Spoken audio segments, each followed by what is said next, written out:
آزاد کشمیر میں ایک بار پھر شیر کی دھاڑ، نون لیگ کو سادہ اکثریت حاصل۔ بلاول بھٹو نے نون لیگ کے خلاف تحریک کا اعلان کر دیا۔ الیکشن کا دوسرا مرحلہ بھی نون لیگ کے نام، 14 نشستوں پر میدان مار لیا۔ پیپلز پارٹی 5 نشستوں پر کامیاب۔ بلاول بھٹو نے کہا کہ وفاقی حکومت کی الٹی گنتی شروع ہو گئی۔ میرا مسلم لیگ نواز کے دوستوں کے لیے بس اتنا پیغام ہے کہ آپ کو آواز سنائی دے رہی ہے، ذرا غور سے سنیں۔ چیئرمین پیپلز پارٹی نے آزاد کشمیر کے الیکشن کو دھاندلی زدہ قرار دیتے ہوئے کہا کہ میرپور اور مظفر آباد میں چوری کی گئی سیٹیں واپس لوں گا۔ یہ صاف شفاف الیکشن نہیں تھا، یہ دھاندلی اور گولی کا الیکشن تھا۔ مسلم لیگ نون آزاد کشمیر 23 سیٹیں سمیٹنے کے ساتھ حکومت بنانے کی پوزیشن میں آ گئی۔ پیپلز پارٹی 9 نشستوں کے ساتھ آزاد کشمیر میں دوسری بڑی جماعت بن گئی۔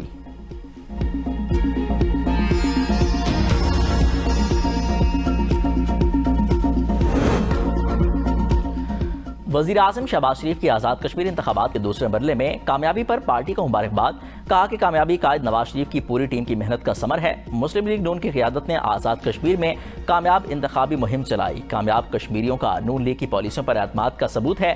آزاد کشمیر کی ترقی اور خوشحالی اولین ترجیحات میں شامل ہے۔ مریم نواز بھی خوش ٹویٹ میں کہا کہ الحمدللہ کوئی اور نہیں بس شیر۔ عمران خان کے بھی پورے تھے، یہ بات نہ کریں کہ پیپلز پارٹی کیا کیا کر سکتے ہیں، وہ پیپلز پارٹی کی لیڈرشپ ڈیسائیڈ کرے گی۔ نمبرز کی خوش فہمیاں جو ہیں وہ کسی جماعت کو نہیں ہونی چاہیے۔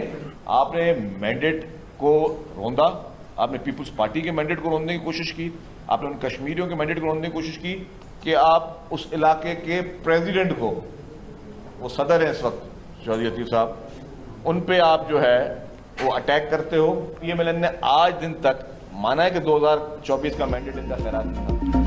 وفاقی حکومت کی الٹی گنتی شروع ہو گئی۔ سندھ کے وزیر اطلاع شرجیل نام میمن کا دعویٰ، چودھری یاسین کے ہمراہ پریس کانفرنس کرتے ہوئے کہا نمبر پورے ہونے سے کام نہیں بنتا، نمبر پی ٹی آئی کے بھی پورے تھے۔ جب ایک بار پیپلز پارٹی ارادہ کرتی ہے تو حکومت کو جانا ہی ہوتا ہے۔ آزاد کشمیر انتخابات نون لیگ اور الیکشن کمیشن کا گٹھ جوڑ ہے۔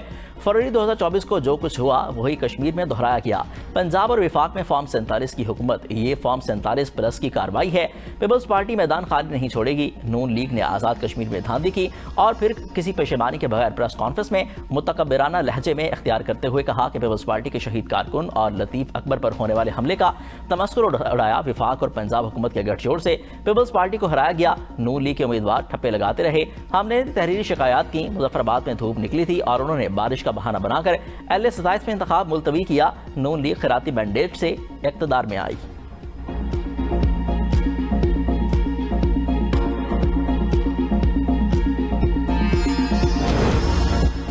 2024 کے عام انتخابات پر سوال اٹھائے جاتے ہیں تو سندھ حکومت پر بھی سوالات اٹھتے ہیں۔ الزام لگانے والے اپنے دعووں کے شواہد بھی پیش کریں۔ وفاقی وزیر اطلاعات عطا اللہ تارڑ کی میڈیا سے گفتگو، کہا کہ مخالفین کو آزاد کشمیر میں ہماری کامیابی ہضم نہیں ہو رہی۔ نون لیگ پر بلا جواز الزامات لگائے جا رہے ہیں، انہیں بے بنیاد الزامات کے بجائے اپنی کارکردگی کا جواب دینا چاہیے۔ پیپلز پارٹی کو تحمل اور برداشت کا مظاہرہ اور نون لیگ کی سادہ اکثریت کو قبول کرنا چاہیے۔ عوام جانتے ہیں کہ کس نے مسائل حل کیے اور کس نے صرف دعوے کیے۔ شرجیل میمن کے الزامات بے بنیاد ہیں۔ اپوزیشن انتخابی نتائج کو خوش دلی سے قبول کرے اور آگے بڑھنے کی سیاست اپنائے۔ گلگت بلتستان میں کامیابی پر نون لیگ نے جس طرح مبارکباد دی تھی، پیپلز پارٹی کو بھی آزاد کشمیر کے الیکشن میں کامیابی پر نون لیگ کو مبارکباد دینی چاہیے۔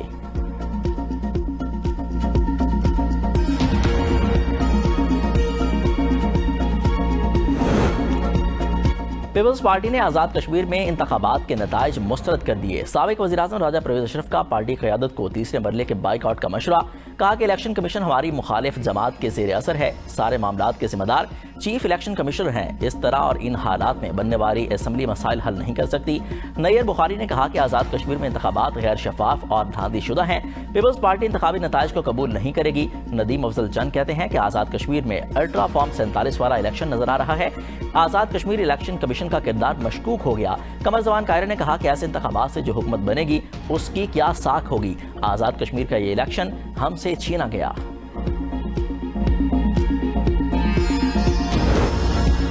کشمیر کی عوام نے ترقی کو ووٹ دیا، پیپلز پارٹی اس حد تک گر گئی کہ پی ٹی آئی پارٹ 2 بن گئی ہے۔